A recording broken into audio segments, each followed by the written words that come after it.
calculate the Pearson's correlation coefficient value using your Casio CG50 calculator.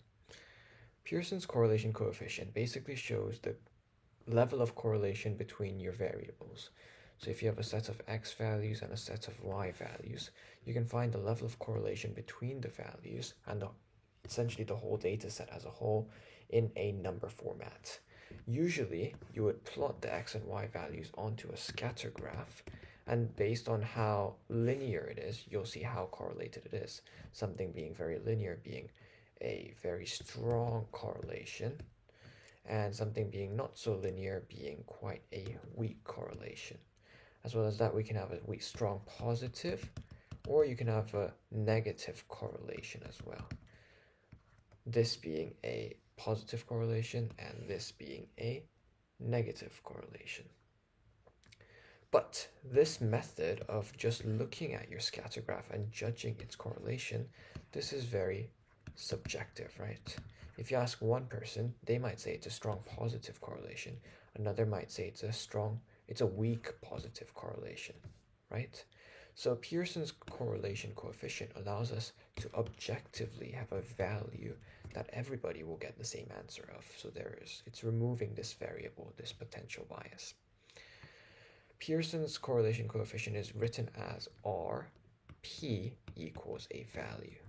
We write the P below because you'll later learn about Spearman's correlation coefficient, which is RS. So in order to be able to differentiate, you need to add the P below the R.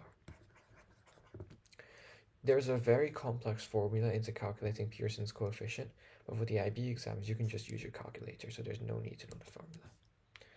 The Pearson's coefficient is using values ranging from -1 all the way to +1, and it includes the value -1 and +1 itself. As the negative suggests, a value of -1 in the Pearson's coefficient means it is a total or absolute negative correlation. And a value of +1, as it suggests, is going to be a total positive correlation, so it's going to be absolute. And the values are in between, so the closer you get to +1, the more positively correlated it is. The closer you are to -1, the more negatively correlated it is. We can also get a Pearson's coefficient value of 0. When it is 0, it means there is no correlation whatsoever.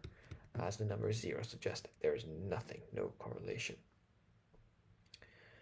So a value closer, the closer you are to 0, the weaker the correlation it is going to be. For example, a RP value of, say, 0.89 is a fairly strong positive correlation. A value of -0.72 would also be quite a strong negative correlation. A value such as 0.15 or a -0.24 would show a weaker correlation for positive and negative respectively. Now, how do we calculate this value using our GDC calculator? Say we have a value. We have our list of x values and y values, and I'll write them down over here. So x values, say we have 1, 2, 3, 4, 5, 6. For the sake of simplicity, I'm just using these simple numbers. And for the y values, let's say we have 3, 2, 5, 5, 9, 6. Well, on your calculators, if you go into your menu, you're going to find your statistics tab, right? So that's has number 2 above it, so we're going to press number 2 in order to enter your statistics tab. And you're presented with list 1 and list 2. Into list 1, you're going to input all your x values. And into list 2, you're going to input all your y values. Let's take a look at doing that now. So into list 1, you're going to put 1, 2, 3, 4, 5, 6, because these were the list of x values that we were provided with. And into list 2, which we can do with 1, we're going to input these y values. and make sure to input them into chronological order. So 3, 2, 5, 5, 9, 6. Once you've inputted the numbers into your list, you're going to press calculate. Now obviously the calculator is not touchscreen, so you're not going to be able to press it, and you're going to have to press F2, which is corresponding to the button above it. So F2, and then we're going to wait a second. Let's just go into settings first. Make sure your one variable X list, two variable X list is at list 1, and your two variable Y list is at list 2. As long as this is in its correct position, you'll get the right answer. You're going to exit, and we can have one variable. Sorry, we're not going to have one variable. We're going to go into the regression, or EG, and then you're going to press this X button. And then you're going to press AX plus B. And then you'll see this R value located over here. So it says R equals 0.7855844. R, and remember it's Pearson, so put the P value. 0.7855.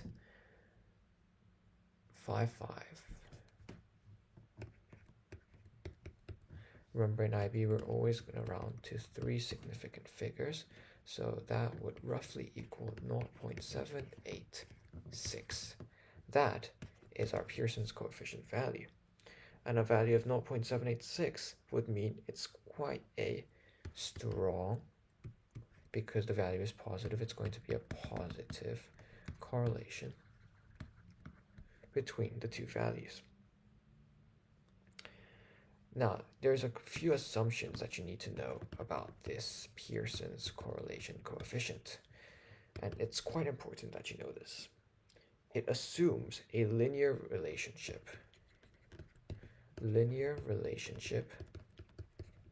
between the biderivative data.